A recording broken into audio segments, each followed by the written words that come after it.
என்னுடைய சாவு கோரிக்கைம்பாங்க மிஸ்டர் உதயநிதி ஸ்டாலின். ஒரே ஒரு கோரிக்கை அவர்கிட்ட இருக்கு, என்னென்னா தமிழ்நாட்டுக்கு ஃபஸ்ட்டு ஒலிம்பிக் மெடல் வாங்குறதா இருந்தால் நமக்கு வில்வித்தை பண்ணுறதுக்கு ஒரு கிரவுண்டு வேணும்.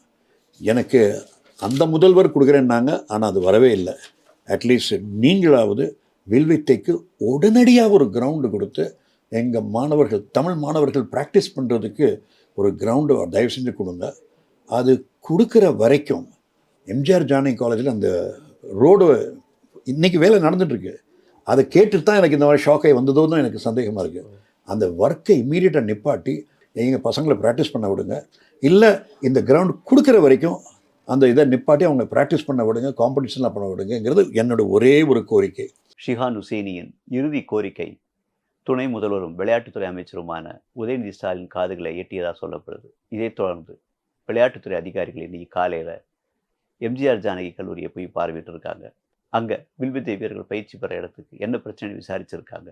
அதை தீர்க்க உரிய நடவடிக்கை எடுக்கப்படும் சொல்லியிருக்காங்க. அது வரைக்கும் கார்ப்பரேஷன் பள்ளி ஒன்றில் வீரர்கள் பயிற்சி பெற தேவையான நடவடிக்கை எடுக்கப்படும்னு உறுதிமொழி கொடுத்துருக்காங்க. இது வில்வித்தை வீரர்களுக்கு புதிய நம்பிக்கை எடுத்து இந்த செய்தி கண்டிப்பாக ஷிஹான் ஹுசைனி காதுகளை எட்டணும். அது அவருக்கு புத்துணர்ச்சி கொடுக்கணும். புற்றுநோய்க்கு எதிராக போராட அவருக்கு புதிய வலிமையை கொடுக்கணும் நாம் நம்புவோம்.